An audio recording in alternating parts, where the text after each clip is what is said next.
दरोगा की घातक भूल। शाम का वक्त था। शहर की भीड़-भाड़ वाली सड़क पर लोगों की भीड़ इधर-उधर भाग रही थी। ऑफिस से लौटते लोग, बाजार में सामान खरीदते ग्राहक और कॉलेज से घर लौटती लड़कियां, हर कोई अपने अपने काम में व्यस्त था। इसी भीड़ में एक जवान लड़की भी तेज कदमों से चल रही थी। उसने साधारण सा सलवार सूट पहन रखा था, पर चेहरे पर एक अलग आत्मविश्वास झलक रहा था। आसपास खड़े लोग उसे देखकर समझ भी नहीं पा रहे थे कि ये कोई आम लड़की नहीं है। उसी समय वहां पास के चौकी का दरोगा रघुवीर सिंह अपने 2 सिपाहियों के साथ खड़ा था। रघुवीर का नाम इलाके में कुख्यात था। उसकी आदत थी कि वह किसी भी लड़की को देखकर फप्तियां कस देता और लोग चुपचाप खामोशी से सहन करते, क्योंकि वह पुलिस वाला था। आज उसकी नज़र उस जवान लड़की पर पड़ी। भीड़ में से निकलकर उसने अपने सिपाहियों को इशारा किया और फिर लड़की की ओर बढ़ गया। लड़की ने उसकी तरफ देखा, पर बेपरवाही से अपनी राह चलती रही। रघुवीर को ये बात नागवार गुजरी। उसने मुस्कुराते हुए रास्ता रोक लिया और धीरे से बोला, कहाँ जा रही हो मैडम, जरा ठहरो तो, इतनी जल्दी क्या है? लड़की की भौहें सिकुड़ गईं। उसकी आंखों में गुस्सा साफ दिख रहा था, मगर उसने अभी तक अपनी असली पहचान उजागर नहीं की थी। रघुवीर यह नहीं जानता था कि जिस लड़की से वह छेड़खानी करने जा रहा है, वही उसकी जिंदगी की सबसे बड़ी भूल साबित होने वाली है, क्योंकि वो कोई और नहीं बल्कि कमिश्नर साहब की बेटी थी। लड़की का सख्त जवाब। लड़की ने गहरी सांस ली और रघुवीर सिंह की आंखों में सीधी नजर डालकर बोली, रास्ते से हटो, मुझे देर हो रही है। उसकी आवाज में इतनी दृढ़ता थी कि आसपास खड़े कुछ लोग चौंक उठे। आमतौर पर लड़कियां डर जाती थीं, पर इस लड़की की आत्मविश्वास भरी टोन ने दरोगा को पल भर के लिए हक्का बक्का कर दिया। मगर रघुवीर सिंह जैसे लोग आसानी से हार मानने वालों में से नहीं थे। उसने चालाकी भरी मुस्कान के साथ कहा, अरे इतना गुस्सा क्यों हो रही हो? हम तो बस बात करना चाह रहे थे, कोई गलत इरादा थोड़े ही है। लड़की ने तुरंत तड़ाक से जवाब दिया, तुम्हारे इरादे मैं अच्छी तरह समझती हूँ। यूनिफॉर्म पहन ली है, तो इसका मतलब ये नहीं कि तुम किसी की इज्जत से खिलवाड़ करोगे। आसपास भीड़ जुटने लगी थी। लोग फुसफुसाकर बातें कर रहे थे। किसी को समझ नहीं आ रहा था कि यह लड़की इतनी हिम्मत से दरोगा को क्यों टोक रही है। रघुवीर का चेहरा लाल हो गया। उसकी आदत थी कि लोग उसकी दबंगई से डरते थे, लेकिन इस लड़की ने तो बीच सड़क पर उसकी इज्जत का चीरहरण कर दिया था। उसने गुस्से से दांत पीसते हुए कहा, बहुत ज्यादा बोल रही हो मैडम, जानती भी हो किससे बात कर रही हो? लड़की मुस्कुराई। उसकी आंखों में एक रहस्य छिपा था। वह बोली, हाँ, मैं जानती हूँ, लेकिन शायद तुम नहीं जानते कि तुम किससे उलझ रहे हो। रघुवीर को जरा भी अंदाजा नहीं था कि ये मुलाकात उसकी जिंदगी का सबसे बड़ा तूफान खड़ा करने वाली है। असली पहचान का पहला संकेत। भीड़ अब और बढ़ने लगी थी। राह चलते लोग रुककर तमाशा देखने लगे। सबको लग रहा था कि दरोगा साहब किसी नई शिकार को दबोच रहे हैं। मगर इस बार मामला अलग था। लड़की ने पर्स से मोबाइल निकाला और बहुत ही शांत स्वर में बोली, मुझे और परेशान किया तो मैं अभी कॉल कर दूंगी, फिर पछताना पड़ेगा। रघुवीर हंस पड़ा। उसकी आदत थी कि लोग धमकी देते थे लेकिन कभी हिम्मत करके पुलिस के खिलाफ शिकायत नहीं करते। उसने ताने मारते हुए कहा, कॉल करेगी, किसे बुलाएगी? थाने में सब मेरे आदमी हैं और ऊपर तक हमारी पहुंच है, समझी? लड़की ने उसकी बात का कोई जवाब नहीं दिया। उसने मोबाइल की स्क्रीन पर एक नंबर डायल करना शुरू कर दिया। भीड़ की आंखें मोबाइल पर टिक गईं।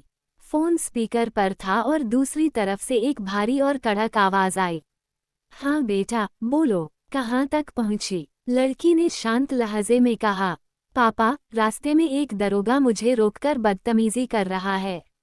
ये सुनते ही आसपास सन्नाटा छा गया। लोगों की सांसें थम गईं। सबकी निगाहें अब दरोगा पर थीं। रघुवीर सिंह का रंग उड़ गया। उसके माथे पर पसीना छलक आया।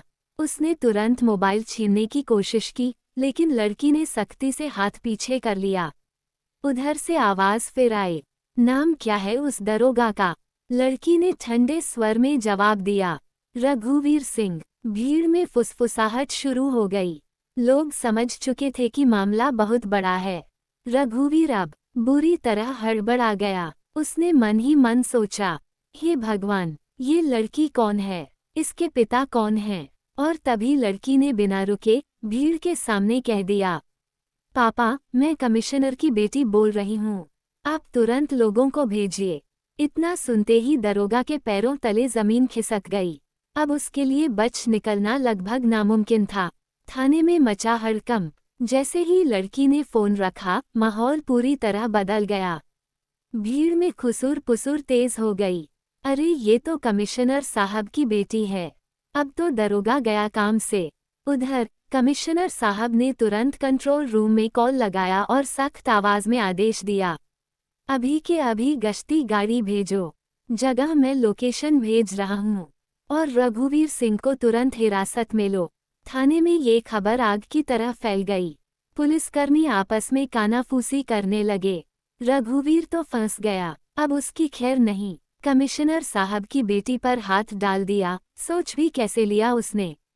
उसी वक्त रघुवीर के 2 सिपाही जो साथ खड़े थे, पीछे हटने लगे। वे समझ चुके थे कि मामला हाथ से निकल चुका है। उनमें से एक ने धीरे से कहा, साहब, हमें माफ कर दीजिए, हम तो कहीं दिखे ही नहीं थे। भीड़ के बीच लड़की अब और मजबूती से खड़ी थी। वो हर पल अपने पिता के शब्दों को याद कर रही थी, कभी अन्याय सहना मत, चाहे सामने वाला कोई भी हो। कुछ ही देर में गश्ती गाड़ी सायरन बजाती हुई पहुंची। दरोगा रघुवीर का चेहरा बिल्कुल सफेद हो चुका था। वो बुरी तरह हड़बड़ा गया। लड़की ने सीधे गाड़ी से उतरे इंस्पेक्टर की तरफ इशारा करके कहा, यही है वो जिसने रास्ते में बदतमीजी की। इंस्पेक्टर ने बिना देर किए सख्ती से आदेश दिया, रघुवीर सिंह, आप हमारे साथ चलिए। भीड़ तालियों की गड़गड़ाहट से गूंज उठी। लोगों को विश्वास ही नहीं हो रहा था कि जो दरोगा सालों से दबंगई दिखाता था, आज उसी को बीच सड़क पर पकड़ा जा रहा है। रघुवीर ने हाथ जोड़कर लड़की से कहा, मैडम, मुझसे गलती हो गई। पहली और आखिरी बार समझ लीजिए। लेकिन लड़की की आंखों में अब कोई नरमी नहीं थी। वह बोली, अब ये अदालत तय करेगी कि तुम्हारी गलती कितनी बड़ी थी। कमिश्नर का गुस्सा। गश्ती गाड़ी ने जैसे ही रघुवीर सिंह को हिरासत में लिया, भीड़ और भी बढ़ गई। लोग हैरानी से देख रहे थे कि एक दबंग दरोगा, जिसने सालों तक इलाके में आतंक मचा रखा था, अब बुरी तरह फंस चुका है। इसी बीच दूर से एक काली एसयूवी तेजी से आई और अचानक ब्रेक लगाकर रुकी। दरवाजा खुला और बाहर उतरे कमिश्नर साहब खुद। उनकी आंखों में गुस्सा साफ झलक रहा था। आसपास के पुलिसकर्मी और लोग तुरंत सन्नाटे में खड़े हो गए। सब जानते थे कि कमिश्नर का गुस्सा आसान बात नहीं है। कमिश्नर सीधे अपनी बेटी के पास गए और धीरे से उसका माथा छूकर बोले, बेटा, तुम ठीक हो न? लड़की ने सिर हिलाकर कहा, हाँ पापा, मैं ठीक हूँ। लेकिन इसने हद पार कर दी थी। कमिश्नर ने धीरे धीरे रघुवीर की तरफ देखा। उनकी निगाहें तलवार की धार जैसी लग रही थीं। रघुवीर सिंह, तुमने तो सारी हदें पार कर दी। तुम्हें पुलिस वर्दी दी गई थी जनता की रक्षा के लिए, और तुमने उसे अपनी हवस और दबंगई का हथियार बना लिया। रघुवीर के हाथ कांप रहे थे। उसने हाथ जोड़कर गिड़गिड़ाते हुए कहा, साहब, मुझसे भूल हो गई, मैं कसम खाता हूँ, दोबारा ऐसा कभी नहीं करूँगा। कमिश्नर की आवाज़ गूंजी, गलती, ये गलती नहीं, अपराध है, और अपराध का हिसाब अदालत में होगा। मैं आज उदाहरण पेश करूंगा ताकि कोई भी वर्दीधारी अपनी सीमा न लांघ सके। भीड़ ने तालियां बजानी शुरू कर दी। लोग आपस में कह रहे थे, आज सच में इंसाफ होगा। कमिश्नर ने इंस्पेक्टर को आदेश दिया, इसे तुरंत थाने ले जाओ और सस्पेंशन की रिपोर्ट अभी भेजो। साथ ही भ्रष्टाचार और दुर्व्यवहार के पुराने सारे केस भी खोलो। देखना चाहता हूं कि और कितनी गंदगी इसने फैलाई है। रघुवीर के चेहरे पर निराशा और डर साफ दिखाई दे रहा था। अब उसका करियर ही नहीं, उसकी पूरी जिंदगी तबाही की ओर बढ़ चुकी थी। थाने की पूछताछ। गाड़ी में बैठा रघुवीर सिंह बुरी तरह पसीने पसीने हो रहा था। गाड़ी के सायरन की आवाज उसे मौत की घंटी जैसी लग रही थी। रास्ते भर वह सोचता रहा, अब क्या होगा? सस्पेंशन तो पक्का है, लेकिन अगर पुराने केस भी खुल गए तो मेरी बर्बादी तय है। थाने पहुंचते ही इंस्पेक्टर ने आदेश दिया, इसे लॉकअप में डालो। रघुवीर चीख पड़ा, अरे नहीं नहीं, मैं दरोगा हूँ, मुझे लॉकअप में मत डालो। मैं सहयोग करूँगा, बस इज्जत रख लीजिए। लेकिन इस बार किसी ने उसकी नहीं सुनी। सिपाही ने जोर से धक्का दिया और उसे अंदर ठूंस दिया। थोड़ी देर बाद कमिश्नर साहब भी थाने पहुंचे। उनकी एंट्री से माहौल और तनावपूर्ण हो गया। सब इंस्पेक्टर, कांस्टेबल सीधी लाइन में खड़े हो गए। कमिश्नर ने लॉकअप की ओर इशारा करके कहा, निकालो इसे बाहर। रघुवीर को कुर्सी पर बैठाया गया। उसके सामने केस फाइलें और रिकॉर्ड रख दिए गए। कमिश्नर ने ठंडी और भारी आवाज में पूछा, सच सच बता, कितनी लड़कियों से छेड़छाड़ की है तूने? कितने केस दबाए हैं और किन किन से रिश्वत खाई है? रघुवीर की नजरें नीचे झुक गईं। उसने कांपती आवाज में कहा, साहब, मैं मानता हूँ मुझसे गलतियां हुई, लेकिन मैं अकेला नहीं हूँ। इस गंदगी में और भी लोग शामिल हैं। कमिश्नर ने टेबल पर हाथ पटकते हुए कहा, नाम बता, वरना इतनी सख्ती होगी कि तेरा सच तुझसे चीख चीख कर निकलवाना पड़ेगा। थाने का कमरा एकदम सन्नाटे में डूब गया। हर किसी की निगाहें रघुवीर पर थीं। वह कांपते हुए बोला, साहब, मैं सब बताऊंगा, पर मुझे सुरक्षा चाहिए। अगर मैंने मुंह खोला तो बड़े बड़े अफसर फंस जाएंगे। कमिश्नर की आंखों में चमक आ गई। अब उन्हें समझ आ गया था कि यह मामला सिर्फ छेड़खानी का नहीं, बल्कि एक बहुत बड़े पुलिस गैंग और भ्रष्टाचार के नेटवर्क का राज खोल सकता है। चौंकाने वाला खुलासा। थाने के कमरे में पसीने की बूंदें रघुवीर के माथे से लगातार टपक रही थीं।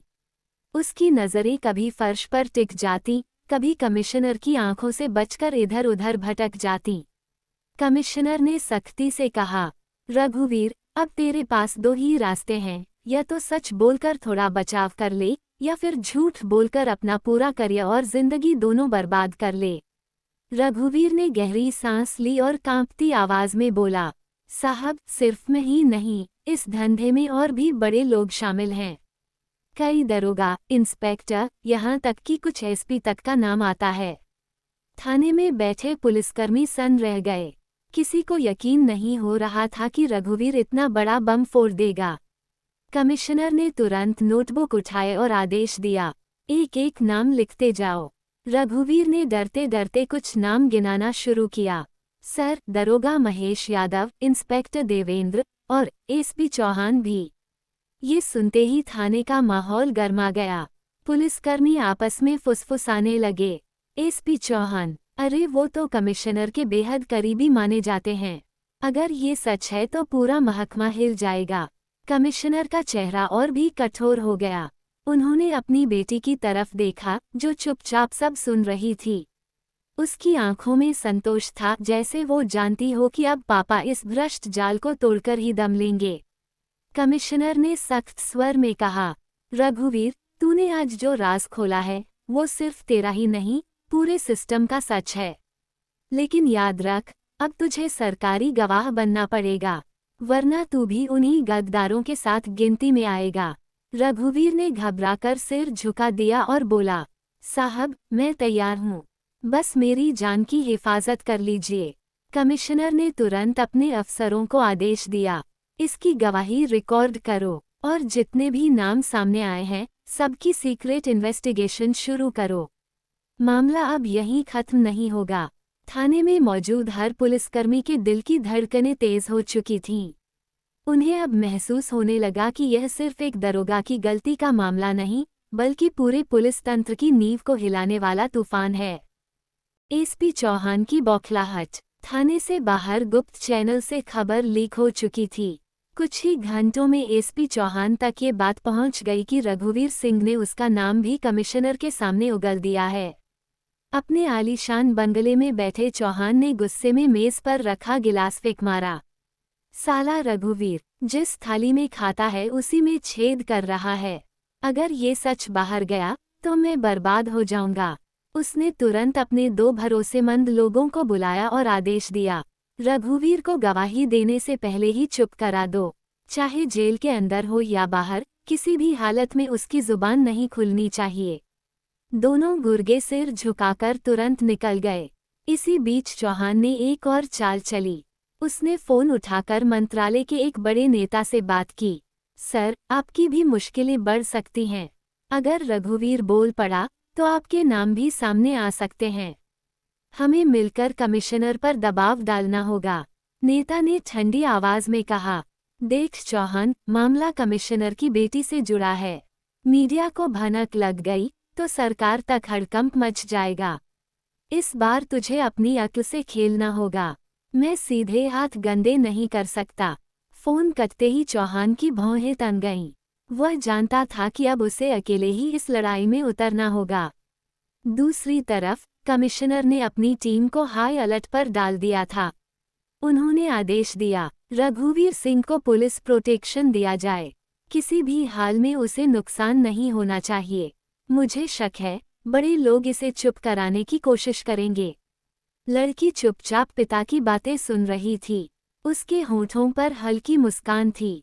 उसने सोचा, अब खेल असली खिलाड़ियों के बीच शुरू होगा। रात का सन्नाटा गहराता जा रहा था। एक तरफ कमिश्नर की ईमानदारी और न्याय की लड़ाई थी, तो दूसरी ओर एसपी चौहान का भ्रष्ट नेटवर्क, जो किसी भी हद तक जा सकता था। हमला थाने के भीतर। रात के लगभग 2 बजे थे। पूरा थाना नींद में डूबा हुआ था। कुछ कांस्टेबल कुर्सियों पर ऊँघ रहे थे, तो कुछ लोग ड्यूटी पर सुस्त चाल से बैठे थे। अचानक बाहर गाड़ी की हल्की सी आवाज आई। किसी ने ध्यान नहीं दिया। 2 छायाएं धीरे धीरे थाने के गेट से अंदर दाखिल हुईं। वे वही गुर्गे थे जिन्हें एसपी चौहान ने भेजा था। उनके हाथों में छोटे छोटे पैकेट और नुकीले चाकू थे। उन्होंने दरबान को चुपके से पैसे थमाए और फुसफुसाए, बस 5 मिनट चाहिए, काम खत्म होते ही निकल जाएंगे। दरबान ने आंखें मूंद लीं। उसे लगा जैसे कुछ देखा ही नहीं। गुर्गे सीधे लॉकअप की तरफ बढ़े। रघुवीर अंदर बेंच पर बैठा करवट बदल रहा था। अचानक उसने कुछ आहट सुनी और चौकन्ना हो गया। उसने कांपती आवाज में पूछा, कौन है? अंधेरे में से एक आवाज आई, तेरी आखिरी रात है रघुवीर, तूने जुबान खोलकर गलती की। ये सुनते ही रघुवीर चीख पड़ा, बचाओ, कोई है क्या? शोर सुनकर एक ड्यूटी ऑफिसर भागता हुआ आया। उसने देखा कि 2 नकाबपोश लॉकअप की सलाखें तोड़ने की कोशिश कर रहे हैं। अरे, कौन हो तुम? उसने चीखते हुए पूछा। गुर्गों ने तुरंत उस पर हमला कर दिया। धक्का मुक्की में उसकी बंदूक जमीन पर गिर गई। एक गुर्गा उसे काबू करने की कोशिश कर रहा था, जबकि दूसरा रघुवीर तक पहुंचने की कोशिश में था। इसी अफरा तफरी में अलार्म बज गया। सायरन की आवाज सुनकर बाकी पुलिसकर्मी दौड़ पड़े। गोलियों की आवाज गूंज उठी। गुर्गे समझ गए कि अब भागना ही बेहतर है। वे अंधेरे में भाग निकले, लेकिन एक का हाथ पुलिस की गोली से घायल हो गया। रघुवीर कांपते हुए सलाखों से चिपक गया। उसका चेहरा सफेद पड़ चुका था। वह बड़बड़ा रहा था, मैंने कहा था, मुझे मार देंगे, चौहान मुझे जिंदा नहीं छोड़ेगा। कमिश्नर को तुरंत खबर दी गई। उन्होंने कड़क आदेश दिया, कल सुबह ही इस मामले की प्रेस कॉन्फ्रेंस होगी। अब इन दरिंदों को बेनकाब करना जरूरी है। थाने में हर किसी को एहसास हो चुका था कि यह मामला अब साधारण नहीं रहा। अब ये सीधे सीधे सत्ता और सिस्टम के खिलाफ जंग बन चुका था। प्रेस कॉन्फ्रेंस का धमाका। सुबह का वक्त था। शहर का सबसे बड़ा पुलिस हॉल पत्रकारों से खचाखच भरा हुआ था। हर चैनल के कैमरे सेट हो चुके थे, माइक की कतारें लगी थीं, और हर पत्रकार को इंतजार था कि आखिर कमिश्नर आज क्या खुलासा करने वाले हैं। कमिश्नर साहब मंच पर आए। उनके चेहरे पर थकान तो थी, लेकिन आंखों में गुस्से और दृढ़ता की चमक भी साफ दिख रही थी। उनकी बेटी भी पीछे की पंक्ति में बैठी थी, जिसके चेहरे पर गर्व झलक रहा था। कमिश्नर ने माइक पर बोलना शुरू किया। कल रात मेरी बेटी के साथ हुई घटना ने मुझे मजबूर किया कि मैं जनता के सामने एक सच लेकर आऊं। ये केवल एक दरोगा की बदतमीजी का मामला नहीं है, बल्कि हमारे ही सिस्टम के अंदर बैठे गद्दारों का चेहरा है। पत्रकारों ने शोर मचाया, साहब कौन कौन लोग शामिल हैं? क्या बड़े अफसरों के नाम भी हैं? कमिश्नर ने हाथ उठाकर सबको शांत कराया और कागज से नाम पढ़ना शुरू किया। दरोगा रघुवीर सिंह ने जो बयान दिए हैं उनमें कई अफसरों के नाम आए हैं। इनमें दरोगा महेश यादव, इंस्पेक्टर देवेंद्र और एसपी चौहान का नाम भी शामिल है। पूरा हॉल हिल गया, कैमरों के फ्लैश लगातार चमकने लगे। हर पत्रकार यही सोच रहा था, इतना बड़ा खुलासा, अब तो खबर चैनलों पर धमाका करेगी। कमिश्नर ने आगे कहा, कल रात रघुवीर सिंह की जान लेने की कोशिश की गई। ये हमला साफ दिखाता है कि नेटवर्क कितना गहरा और खतरनाक है। लेकिन अब हम पीछे नहीं हटेंगे। सभी दोषियों के खिलाफ कड़ी कार्रवाई होगी, चाहे वो कितने भी ऊंचे पद पर क्यों न बैठे हों। पत्रकारों ने एक साथ सवाल दागे, क्या सरकार आपके साथ है? क्या एसपी चौहान को तुरंत गिरफ्तार किया जाएगा? कमिश्नर ने सीधी नज़र कैमरों की तरफ डालकर कहा, जनता को भरोसा दिलाता हूँ, कानून सबके लिए बराबर है। कोई भी अपराधी वर्दी की आड़ में छिप नहीं सकेगा। गिरफ्तारी होगी और बहुत जल्द होगी। इस बयान के कुछ ही मिनटों में न्यूज़ चैनलों पर ब्रेकिंग न्यूज़ चलने लगी। कमिश्नर का बड़ा खुलासा, एसपी चौहान पर गंभीर आरोप। पुलिस विभाग में भूचाल भ्रष्ट अफसरों की लिस्ट जारी। दूसरी तरफ एसपी चौहान अपने बंगले में टीवी पर यह सब देख रहा था। उसकी आंखों में गुस्से की आग भड़क रही थी। उसने फोन पटककर कहा, अब कमिश्नर को सबक सिखाना ही पड़ेगा। खेल तो अभी शुरू हुआ है। चालाकी का जाल। प्रेस कॉन्फ्रेंस के बाद पूरा शहर कमिश्नर की बहादुरी की चर्चा कर रहा था। हर अखबार की हेडलाइन यही थी, कमिश्नर ने अपने ही महकमे के गद्दारों को किया बेनकाब। लेकिन दूसरी तरफ एसपी चौहान बुरी तरह तिलमिला चुका था। उसके बंगले पर उसके भरोसेमंद अफसर और कुछ नेता जुटे थे। वो गुस्से से दांत पीसते हुए बोला, अगर मैं अब चुप बैठ गया तो खेल खत्म। मुझे पलटवार करना ही होगा। उसने टेबल पर नक्शा फैलाया और अपनी योजना बताई। हम सीधे कमिश्नर या उसकी बेटी पर हमला नहीं करेंगे। हम उन्हें कानून के दायरे में फंसाएंगे। ऐसा लगेगा जैसे वही भ्रष्टाचार और ब्लैकमेलिंग में शामिल हैं। एक अफसर ने हैरानी से पूछा, लेकिन साहब, लोग तो कमिश्नर को हीरो मान रहे हैं, उन्हें कैसे बदनाम करेंगे? चौहान ने ठंडी मुस्कान के साथ जवाब दिया, सिर्फ एक फेक सबूत काफी होगा। मीडिया वही मानता है जो उसे पहले दिखाया जाता है। हम ऐसा रिकॉर्डिंग बनाएंगे जिसमें लगे कि कमिश्नर की बेटी ने रघुवीर को फंसाने के लिए पैसे लेकर ड्रामा किया। सबके चेहरे पर हैरानी फैल गई। चौहान ने आगे कहा, एक नकली ऑडियो वीडियो तैयार होगा। उसमें लगेगा कि लड़की खुद रघुवीर से सौदा कर रही है। जब ये मीडिया पर जाएगा तो जनता का भरोसा डगमगा जाएगा। इसी बीच उसका फोन बजा। स्क्रीन पर अनजान नंबर था। कॉल उठाते ही दूसरी तरफ से गहरी आवाज आई, चौहान साहब, आपके दुश्मन बढ़ते जा रहे हैं, लेकिन अगर हमारी मदद चाहिए तो हम सबूत बदलने में माहिर हैं। चौहान ने मुस्कुराकर कहा, तुम सही वक्त पर आए हो। कामयाबी की कीमत जो भी हो, मैं चुकाने को तैयार हूँ। दूसरी ओर कमिश्नर को भी खुफिया खबर मिल चुकी थी कि चौहान कोई बड़ी चाल चलने वाला है। उन्होंने तुरंत अपनी बेटी से कहा, अब तुम्हें और सतर्क रहना होगा। चौहान तुम्हें निशाना बनाएगा, पर सीधे सीधे नहीं। याद रखना, कभी कभी झूठे सबूत सच्चाई से ज्यादा खतरनाक होते हैं। लड़की ने दृढ़ नज़र से कहा, पापा, वो चाहे जितनी चालाकी दिखा ले, हम सच को झूठ से हारने नहीं देंगे। नकली सबूत का खेल। अगली सुबह मीडिया हाउसों में तहलका मच गया। कई पत्रकारों को एक पेन ड्राइव गुप्त लिफाफे में भेजी गई थी। उस पर बस लिखा था, सच जानना है तो इसे चलाओ। जैसे ही वीडियो चला, सब दंग रह गए। उसमें दिख रहा था कि कमिश्नर की बेटी एक कमरे में रघुवीर से बातें कर रही है।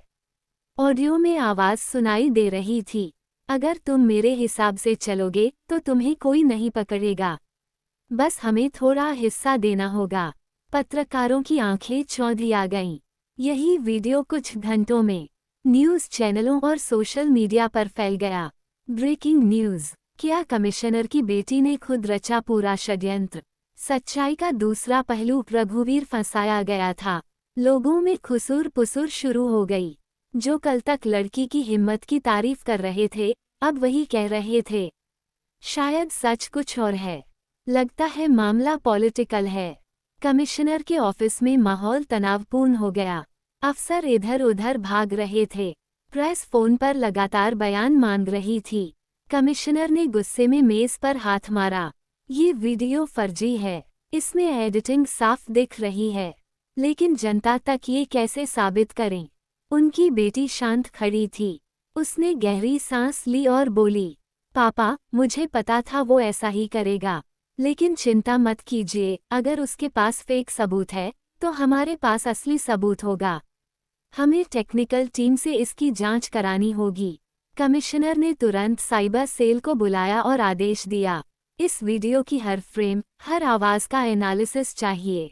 मुझे 24 घंटे के अंदर सच चाहिए। दूसरी तरफ चौहान अपने बंगले में टीवी पर यही खबर देखकर ठहाके मार रहा था। देखा, एक झूठा सबूत कितनी आसानी से सच पर भारी पड़ जाता है। अब कमिश्नर की बेटी जनता की नज़र में गुनहगार है। अगला कदम और भी बड़ा होगा। लेकिन वह नहीं जानता था कि कमिश्नर और उनकी बेटी अब उसके खिलाफ उसी की चाल को हथियार बनाने वाले हैं। साइबर सेल का राज। कमिश्नर के आदेश पर साइबर सेल की टीम पूरी रात वीडियो की बारीकी से जांच करती रही। सॉफ्टवेयर के जरिए हर फ्रेम, हर आवाज को अलग अलग करके देखा गया। सुबह होते होते रिपोर्ट तैयार थी।